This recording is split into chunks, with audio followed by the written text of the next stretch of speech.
Hello and welcome into the Locked On Wolves postcast. We're live following the Wolves' massive comeback win over the LA Clippers. I'm with Jack Borman from Supis. We're going to break the whole thing down next. You are Locked On Wolves postcast, part of Locked On Sports Minnesota. Your team every day.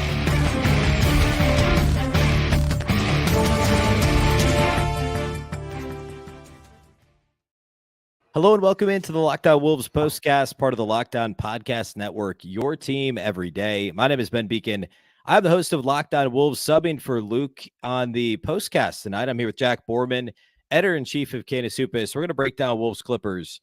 And Jack, talk about a roller coaster. There's a lot of phrases we could use to describe this game. The Wolves were down by 22 points midway through the second quarter. They went on, if you want to just talk about the run from the midway point of the second through the end of the game, it was an 83-43 run, which is not really a run. That's like an entire game's worth of basketball pretty much. And we're dominant over the final 29 minutes of this game. A lot of things to get to in this one. What do you have here off the top? Yeah, for me, I mean, it's just the fourth quarter, the way that they really turned it on. I mean, for all the struggles that the Wolves have had in the fourth quarter this season, they started 13 of 13 from the floor in the fourth quarter to put the game away. 30 points in the first 8 minutes of the quarter, and Mike Conley was a huge part of that. Came out really aggressive, just like he did to start the second quarter when Anthony Edwards was not on the floor. He was very aggressive. He did the same thing in the fourth quarter. He had 12 points on 5 of 5 shooting in the fourth in those non-Ant minutes to really carry the offense and just set a professional tone that I think really permeated the rest of the Wolves, that they just rode to the finish line there. And then Nickeil Alexander-Walker, man, I mean, what more can we continue to say about how amazing he's been and how much of a godsend he's been for this Timberwolves team since he arrived at the trade deadline last season? I mean, he had 28 points on 9 of 10 shooting. He outscores both Paul George and James Harden. And there's just something about him playing the Clippers. His career high came three years ago against the Clippers. He had 37. And then he started the second half, which I think was a great adjustment from Chris Finch. It just kind of kept that snowball rolling down the mountain and just kind of avalanched it for the Wolves. It really balanced the rotation, I thought. And Kyle Anderson played point guard in the pretty much the entire second half for most of the minutes he was in there when Mike Conley was not in the game. And all but one lineup for the Timberwolves was a positive in the second half. I think they had 9 different lineup combinations. You know, before you get to garbage time, all but one of them was positive. And Slow-Mo, after being, I think he was a minus 18 in the first half, he was a plus 25 in the second half alone, which just kind of goes to show how much better he fit in with some of the guys that he was playing with in that second half. Chris Finch did a much better job of pairing him with Naz Reid out on the floor. And we know that lineup combination has been a good one for the Timberwolves so far this season. So those two guys were really pivotal in the second half. And it's a joy that you can talk about those two guys and what they were able to do before you even get into just a megastar effort from Anthony Edwards on both ends of the floor. Yeah, we're going to get to Ant. We're going to talk a lot about Ant, but I mean, yeah, let's talk more about the role players like Slow-Mo. I mean, obviously he's had his moments this year. It's not been anything like what last year was.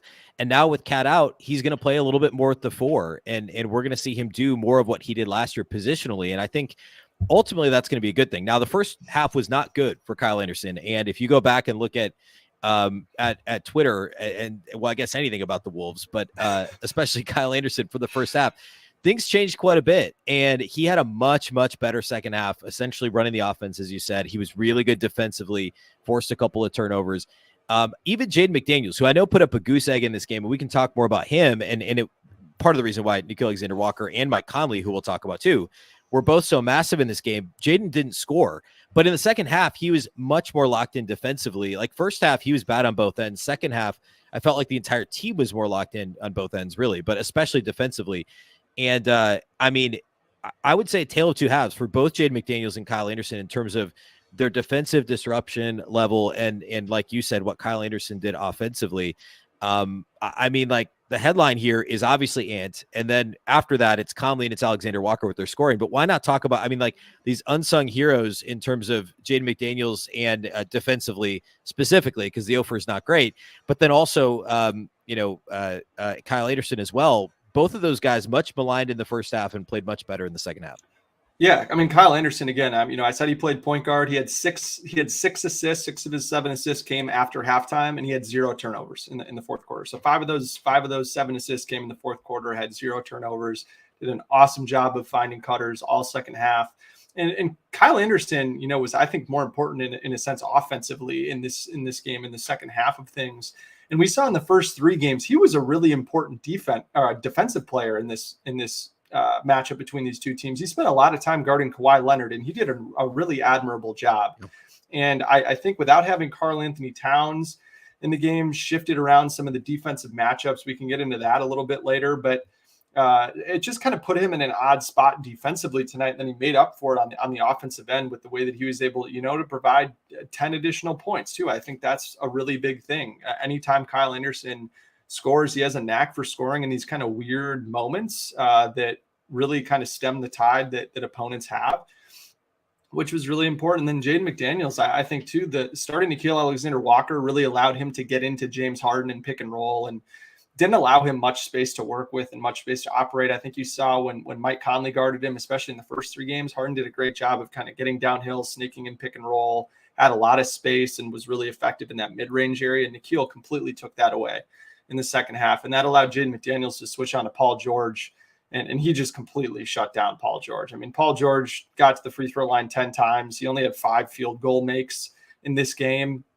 And was just not a factor whatsoever in the fourth quarter. And the Timberwolves pick and roll defense, especially in the second half, was absolutely incredible. And it was those 2 guys, the head of the snake, ton of ball pressure that allowed defensive players to just kind of get in passing lanes. I mean, Paul George and James Harden are used to having a lot of space to work in, and they had none of it in the second half. And so that allowed a lot of deflections and runouts. And that's what led to the Timberwolves having 27 points on the fast break, which is the second most they've had in a game this season. And certainly something that they've needed to try to lean into a little bit more with Karl Anthony Towns out.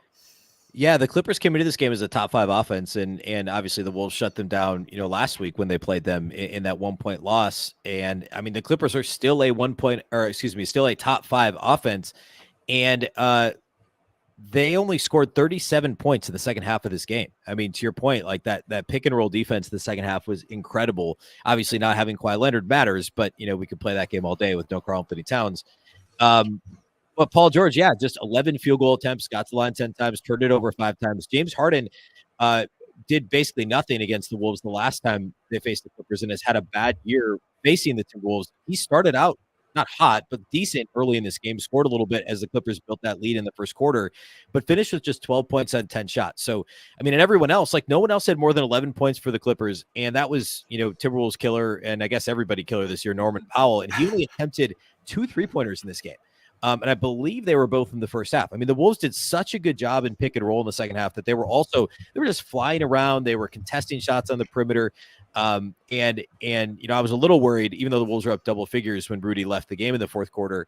But, other than there was a brief period there where there was no Rudy, no Jaden McDaniels on the floor, and the Clippers got like 3 straight layups, and it was kind of teetering for a minute, and then things kind of buckled back down defensively. But just I think the effort level defensively is something that, we haven't seen the last couple of games for Minnesota. And it was so refreshing to see them scramble the way that they did on that end of the floor, and, make the Clippers work to even get to 100. Like they didn't get to 100 until garbage time in this game. It was really impressive adjustment defensively for the Wolves in the second half, and also deciding to play smaller with Kyle Anderson not on the floor to start the second half.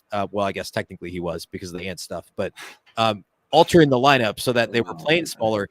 And yet because the point of attack defense was so good, they were able to hold the Clippers in check. Just 15 points in the third quarter for LA. Yeah, I mean, they had 34 points at the end of the first quarter, and they were crawling to get to 100 at the end of the game. I think, another important thing for the Timberwolves, honestly, man, is just having some time to get some sleep and recover. I mean, you have the back-to-back on the I guess in the Eastern time zone with Indiana and Cleveland. They were so gassed in that Cleveland game, and then the game goes to overtime, and then you have 3 more guys miss that game in the first game in LA against the Lakers. And it's a game where they're just getting up and down. They're flying up and down the court. That's the only way that they're really sticking with the Lakers offense, is to try to turn it into a track meet shootout. And And I have no idea what happened in LA. A lot of times you see teams in LA just are even more tired, but whatever it was about the Timberwolves team, they looked fresh and they looked ready to go for the last 3 quarters. And they, like you said, they just completely flew around. And I was really pleased with the way that they were able to switch. They switched a ton up top, and that allowed guys in the corners to stay home on shooters and take away a lot of the corner 3-point looks for the Clippers. And I think when you're able to hold a team like the Clippers to only shoot 9 corner threes in this game, anytime you're able to make more corner threes or even take more corner threes than the Clippers, you're doing a heck of a job on both ends of the floor. And you got to hand it to the Wolves. They're able to do that. And again, everything starts with ball pressure in this league defensively. And the Wolves have 3 of the best perimeter defenders in basketball, in Nickeil Alexander-Walker, Jaden McDaniels, and Anthony Edwards. And just one note too for Ant before we can kind of dive into what he did after the break is Ant had a pick 6. He picked Paul George's pocket with 1 minute and 30 seconds left in the 3rd quarter. The game was tied 78-78 at that point. And that's really seemed to flip a switch for Ant and for the Timberwolves as a whole. They did not trail the rest of the way. And it just seemed like they had all the momentum after that. The Clippers' spirit just seemed broken. And the Wolves won 38-22 in the final 13-30 of game time. And so for Ant to be able to set the tone too and really contribute on a night that they needed a lot from him offensively, for him to dig into the bottom of that tank and find the energy to really compete on that end of the floor, I thought was pretty special from him. Yeah, and I want to talk a lot more about Ant, obviously. Actually, yeah, we could do that. Let's go there next. And I do want to get back to what happened kind of at the beginning of the game, and I think that was more I don't know. I mean, a variety of factors. You listed some of them. Rest is a big part of it, or lack of rest, I guess, with all these crazy back-to-backs. But I think focusing on Ant is probably a good place to go next. I mean, Anthony Edwards in this game finishes with 37 on 15 of 29 shooting, 2 of 8 outside the arc, struggled with his shot from 3. He hit one late. I think he missed his first 3 or 4 from deep. 5 of 7 at the line, 8 rebounds, 4 assists, only 2 turnovers in this game. He was a plus 22 for the Wolves, which was second best on the team next to Jordan McLaughlin. Played a team high 37 minutes, and I thought was early. I thought he was aggressive in the first quarter, but he wasn't like ultra aggressive, and he also was just kind of missing shots. Like he just didn't quite look right. And not like he was hurt or anything, just like he just didn't look all the way locked in. And then you could kind of see that switch flip. And we've seen this with Ant before. You see it with a lot of superstar players where it's just like, they're there and they're playing and they're fine and they're not actively bad. And then all of a sudden it's like, okay, I'm locked in now. And it's just kind of, and you saw a little bit of it in the second quarter as the Wolves made that push. But then he really turned it on in the 3rd quarter, and that pick 6 play against Paul George was unbelievable. It was the perfect. It was, on the TNT broadcast right after Reggie Miller saying like, "Oh, this is what I love about Ant. He can lock in defensively." Picks Paul George's pocket, goes the other way, gets a layup, and then hits a couple of tough shots after that. Gets another Euro in the paint shortly after that. Just kind of this avalanche of just, oh yeah, Anthony Edwards is here, and he's the best player on the court tonight. The Wolves needed his scoring lift, and he gave it to him. Yeah, no question about it. And Ant, for his money, has arguably been the Timberwolves' second best defender in this 4-game series against the Clippers this season. I think if I was Chris Finch or Mike Inori or Elson Turner and putting together this defensive game plan, I would look at targeting Paul George first, because if you look at Paul George's numbers and Clippers wins versus Clippers losses, there's a pretty sizable gap there. Whereas Kawhi and James Harden have been a lot more consistent. And they've gone to Ant to really just shut off Paul George. And he's done that the entire season. And I think for me, almost it's been the defensive end of the floor for him in this matchup that has impressed me more. But tonight, offensively, I thought that he just did a great job as the guy that kind of set the pace for what this offense needed to be. Even in the first quarter, the Wolves couldn't buy a shot, and he just kept attacking downhill. And there were probably 2 or 3 extra possessions or extra, shots inside that he should have earned free throws from, but didn't, just because he's not flopping around. And for Ant to shoot 11 shots at the rim, he was 8 of 11 at the rim, 73% tonight.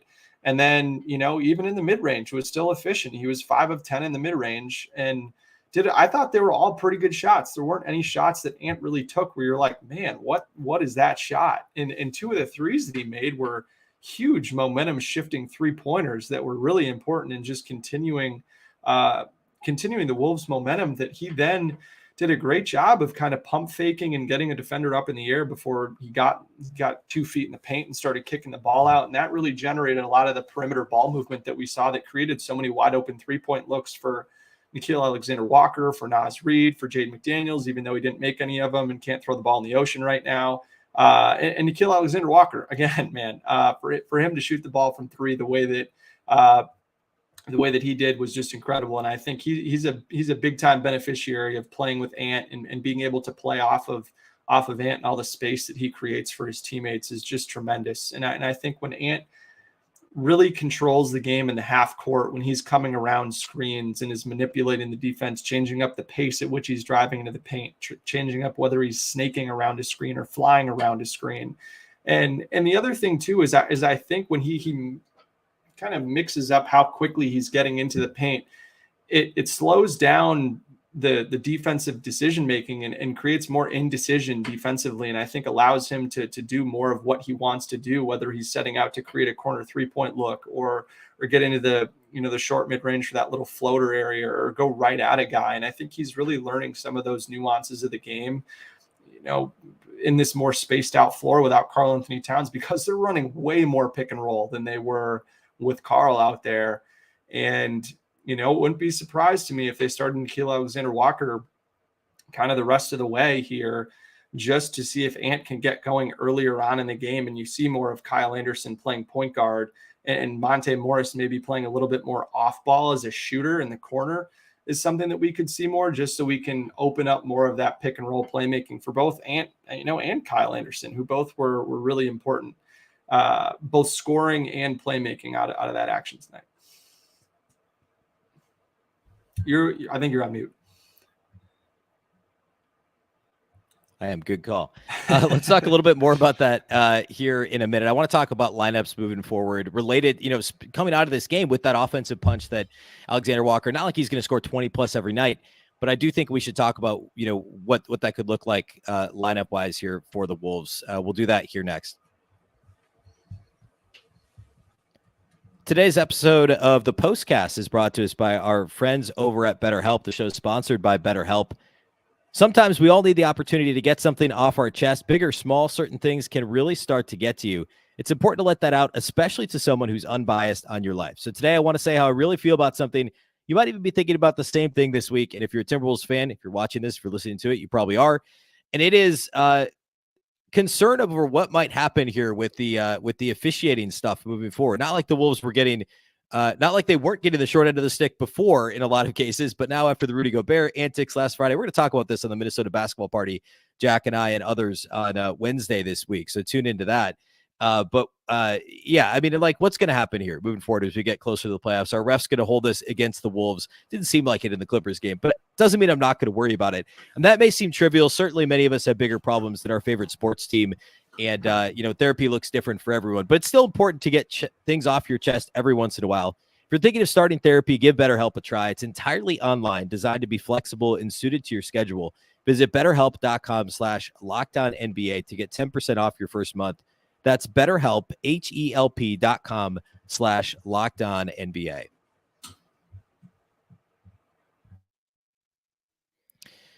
All right.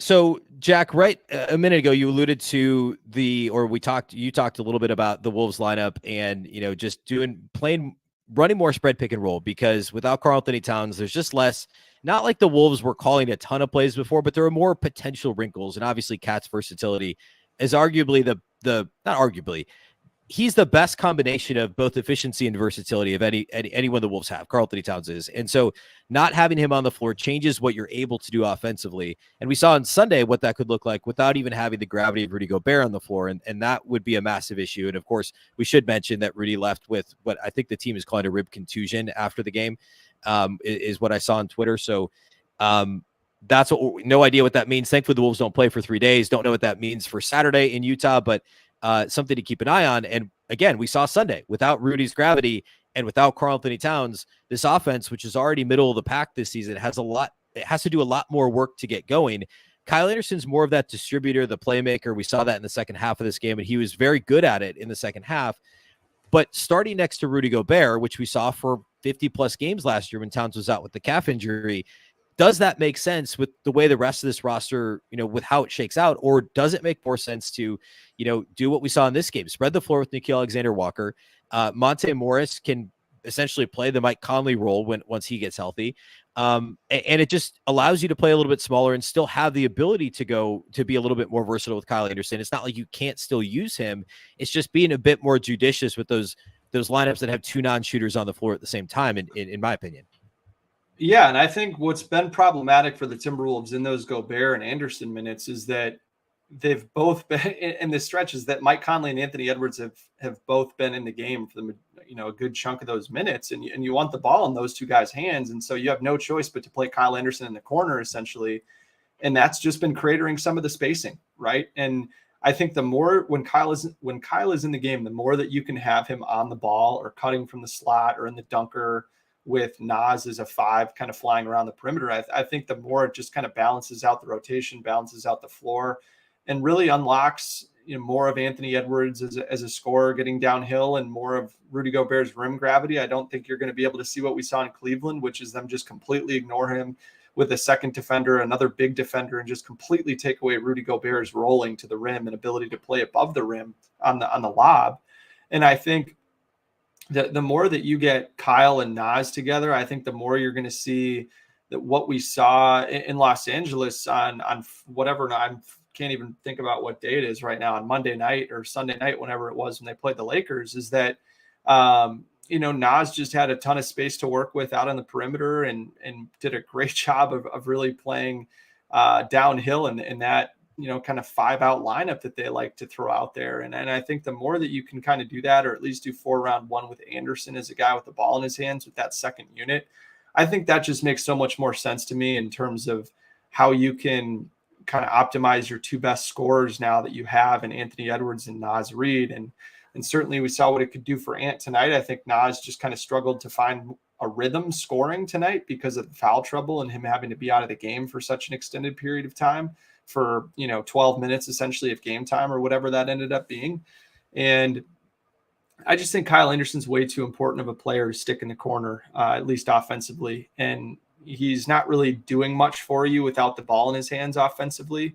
I think he's a smart cutter from the corner when some defenders forget about him and you get Ant driving to the lane and stuff like that. But I just think he's so much more valuable when he's got the ball in his hands. He's able to create, he's able to walk smaller defenders down. I think we've seen some of that from the corner with him, is that if teams put a small on him or try to hide a guy on him, like the equivalent of doing a Mike Conley or D'Angelo Russell that we've seen, kind of hiding a guy in the corner, he's done a good job of posting up some of those guys and walking them down into the paint and scoring that way. But yeah, man, I just think the more that you can optimize Ant and Nas and spread that thing out and have, one of Nas, or excuse me, one of Kyle or Rudy on the floor.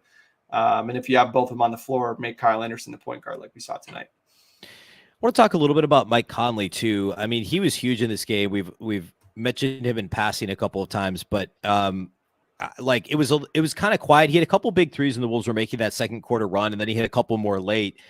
And he ended up with 23 points on 15 shots in this game, 5 of 8 from 3, and was so big. And it's extra important with Monte Morris out. And we've seen him lately. Like, he had a comment the other day about how, I think he said felt like he was playing in mud or something after the game, something to that effect, where, people start to wonder, like, oh no, like, because everyone's waiting for that other shoe to drop for somebody who's 37 or whatever. But like, I mean, this version of Mike Conley is, I mean, he'd had 3 straight games in single digits. He had a scoreless game the last time the Wolves played the Clippers. He was 0-4 shooting. I've heard on, some of the national shows, people saying like, oh, what, obviously we're not going to talk full Conley extension here. That was a great value for Minnesota. Absolutely. People questioning on the national level, like, hey, does that even make sense? Like, if he doesn't score for them, like, what's he doing? That doesn't make, like, this is great. This is kind of gravy, but also with Cat out, they need more than 9 points like they got in the loss to the Lakers. They need more than no points like they got in the loss to the Clippers with no Karl Anthony Towns. And just quickly scrolling through his game log, and I'm sure that somebody could easily search this stat, The last time he scored in double figures and the Wolves lost was December 26th against Oklahoma City in that game where they had like 26 turnovers or something crazy. Near as I could tell with a quick scroll, they've only lost, I think, 3 games all year that he's scored in double figures. I guess 4 if you include an opening night against the Raptors. They've lost 4 times when Mike Conley scored double figures. So, and that's not like anything other than just support scoring, spreading the floor, consistent 3-point shooting, all the things he can do in a relatively low usage role. But in this game, like, he was huge. I mean, the timeliness of those threes and the confidence he was shooting with at the end, it's just, it really kind of changes the game to have somebody of Mike Conley, somebody like Mike Conley who can kind of level up and just be a consistent, steady hand as an outside shooter. Yeah, and I think this is another way to kind of get some of that 3-point shooting and scoring back from not having Karl Anthony Towns around. And if you can make Kyle Anderson a point guard, takes less of the playmaking burden off of Mike Conley and allows Mike to cook a little bit more off the ball as a scorer. And there's no doubt in my mind that Chris Finch or somebody on the Wolves bench coming out of the second quarter and coming out of the fourth quarter said, hey, with no Ant, you've got to go. Like, you've got to go out there and cook. And that's exactly what he did. And the great thing about Mike Conley is he's not forcing up shots, right? He's taking shots that are great shots for him within the flow of the offense. He's just probably has a little bit quicker of a trigger than maybe he would when he's also playing out there, with this lineup fully loaded. And I just think for Mike, it's just a matter of having just a green light conscience, right? Of just, if I'm catching the ball and I'm remotely open, I'm letting this thing go. And for Mike Conley, I mean, he took a season high 15 shots tonight, which I believe is the most he's ever had in a Timberwolves uniform, at least looking at his regular season game logs here as a member of the Timberwolves. And the other thing too for Mike is, like, you're not asking him to get down in the paint. It's all pretty much perimeter oriented. I think maybe you might have a couple, where he kind of snakes around the pick and roll and fakes the Rudy Gobert pass and just has a wide open layup. We've seen that a couple of times, but it seems super repeatable, man. And if Mike Conley takes 15 shots and more than half of them are threes, I will take that every single. I'd probably take that when Karl Anthony Towns is back, just because I love it when Mike Conley is aggressive. He's incredibly efficient from just about everywhere that he's shooting from. I know he's having a down year with floaters, but that's something he's proven he can do for 17 years now. So an aggressive Mike Conley is the best Mike Conley, and they certainly need that, paired with a more aggressive Nickeil Alexander-Walker. Nikhil's not going to shoot 9 to 10 every night, but if Mike can take 15 shots or 12 shots, especially if Jaden's going to continue to play god-awful offense, then that's going to be a huge boost. Yeah, real quick on Jaden. I mean, like, he's just struggled from the floor lately. I mean, is it just more like, and it's weird because he came out of the break struggling, and then he had kind of a couple game bump where I think even Chris Finch said something like, hey, Jaden's back. Like, this is the Jaden we're used. And then, like, now all of a sudden teams are just daring, we saw the Lakers essentially not guard him on Sunday. Like, he's not, I talked about this on the show on Wednesday, or I guess Tuesday's show on Locked On Wolves. Like, the Wolves aren't going to ask Jaden McDaniels to be a high usage scorer, but he's just got to make open threes, I think, is kind of the key. And now he looks more like Jaden from 2 years ago, who shot like 31% from 3 instead of Jaden from last year, who shot 39%, 40% from 3.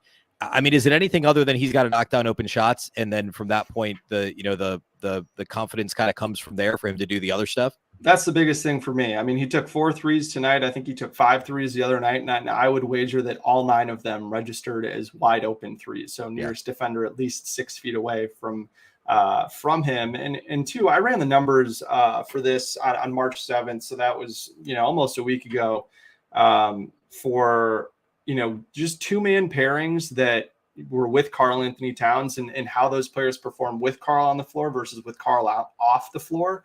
And Jaden McDaniels, by far, of like guys who have been here all year, Jaden he is plus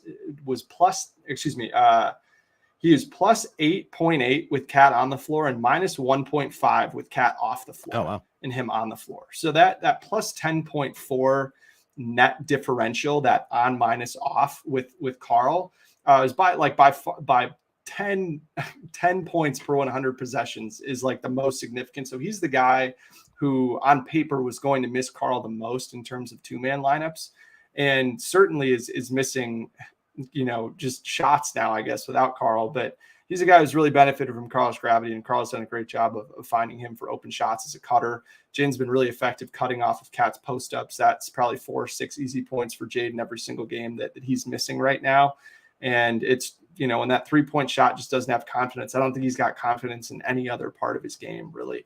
And so that's been a huge struggle for Jaden, and they just desperately need him. They don't need him to reinvent the wheel offensively. They don't need him to self-create all these shots. Just please, man, just knock down a couple open threes and let's go from there. Yeah. All right, let's close with a couple thoughts related to what happened at the beginning of the game, and also what are the takeaways based on that, plus how they finished the game, as we move forward and see the Jazz here coming up this weekend. We'll do that here to close the show. Today's episode of the Postcast is brought to us by our friends over at Nissan. Are you the kind of driver that likes to push things a little further? Ever wonder what adventure might be around the next corner? Our friends at Nissan have a lineup of SUVs with the capabilities to take your adventure to the next level. The 2024 Nissan Rogue is perfect for city drives and great escapes. Class exclusive Google built-in is your always updating assistant to call in for almost anything. Gone are the days of connecting your phone. Google Assistant, Google Maps, and Google Play Store are built right into the 12.3-inch HD touchscreen infotainment system. The 2024 Rogue is the perfect midsize crossover for your next adventure. Nissan's incredible lineup also includes the 2024 Nissan Pathfinder. It has room for up to 8, an expansive cargo capacity, and advanced available 4x4 capability with 284 horsepower and up to 6,000 pounds towing. When adventure calls, the Pathfinder is there to answer. Take the Nissan Rogue, Nissan Pathfinder, or the Nissan Armada and go find your next big adventure. Shop nissanusa.com. Hey, before we get into this, Chris Hine just tweeted that Rudy Gobert said that he did not break a rib and that he is going to be fine, but that he was laboring to move and struggling to breathe in the locker room afterwards. Said something felt like it was out of place after the fall. Interesting. I mean, I don't know. There's good and bad in there, right? It's never good when he can't breathe. But I guess if nothing's fractured, that's they play the best thing. It's the best thing, and they play the Jazz are Saturday, and then they're off Sunday, but then the Jazz again Monday, I believe. So. I mean, I don't know. He could miss one of those 2 games. Give him 5 days, whatever. But and it's one of those they always say with ribs, it's can you tolerate the pain?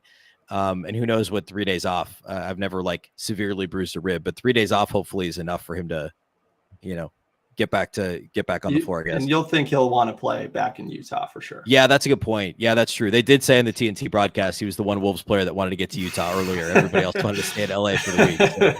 So, and he also lost that one, so it sounds like they're going to be in LA all week. So, that's a good point. I bet he plays. I bet he'll figure it out. And actually, we didn't talk about this at the beginning, and I'm sure we'll cover it on the basketball party tomorrow, or today, I guess.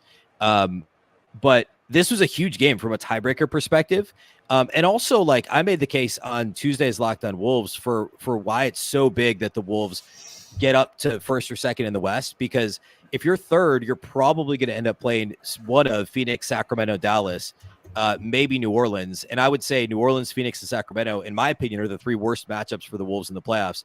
You want to get to 1 or 2, and not like it's going to be great to play Steph Curry or LeBron in the playoffs, but the Wolves match up better with the Warriors and Lakers than I think any of those teams. And so I said on the show coming into this game, hey, these guys that all didn't play Sunday, besides maybe Monte Morris with the soft tissue injury, are going to try really hard to play on Tuesday night, because everybody realized how important this game was, and especially losing to the Clippers last time out.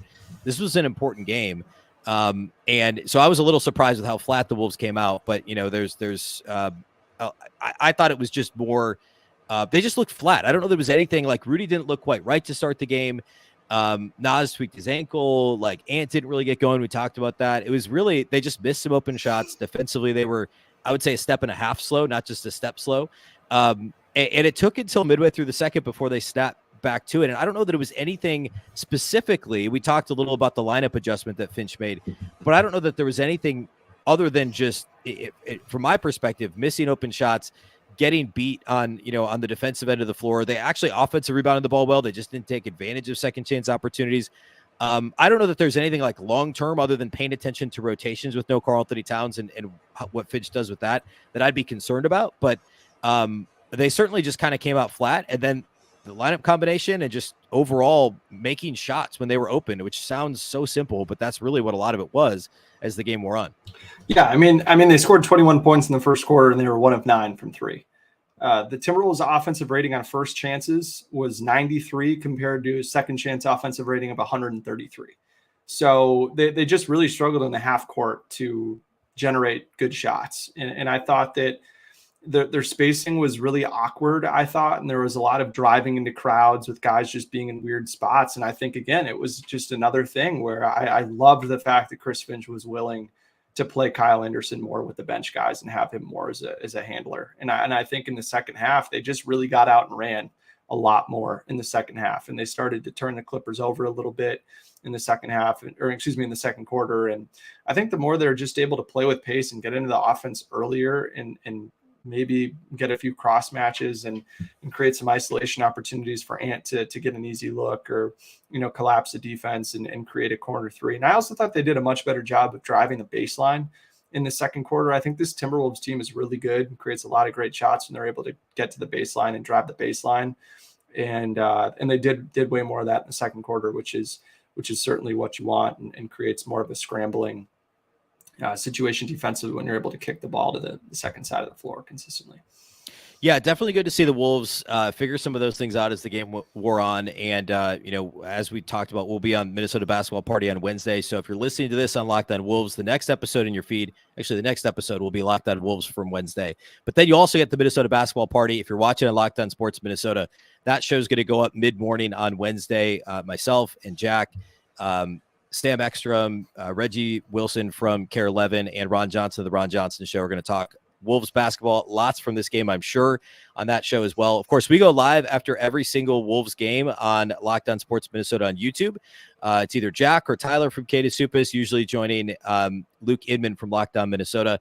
So a big thank you for listening to the postcast or for watching the postcast if you're watching on YouTube. Again, we do this live after every game on the Locked On Sports Minnesota YouTube channel. Be sure to subscribe and follow Locked On Wolves on all audio platforms. If you can't ever watch the YouTube live, you can catch the audio on Locked On Wolves. That's all Jack and I have for you here tonight. Thanks for sticking with us late after Wolves Clippers. Tune in after Wolves Jazz on Saturday. A big thank you for listening. A big thank you for watching tonight. We'll catch you next time.